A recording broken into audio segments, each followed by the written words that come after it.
Obviously, it has become more difficult to speak today of an existing democratic world with a shared agenda and shared purpose. Forces within and without, intentionally or not, are undermining our unity.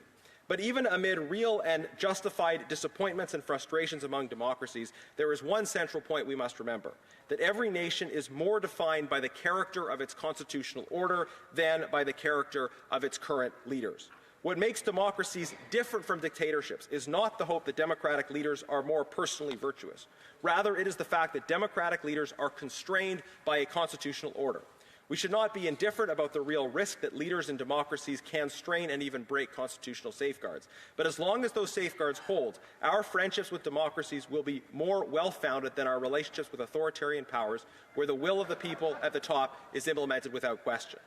Rule of law nations are more likely to act in legal ways internationally than nations where might makes right nations are guided by that principle in domestic as well as international action.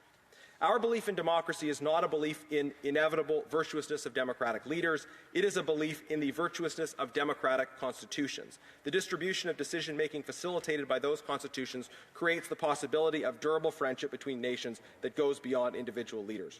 So, Speaker, what happens when democracies disappoint us? Naturally, we should engage those nations at all levels to make our case, and we should also seek to diversify our engagements across a broad range of democracies so that problems in one case do not have an overwhelming impact. But we can do all this without embracing some false equivalency between fellow democracies and authoritarian powers. They are fundamentally different. They remain so.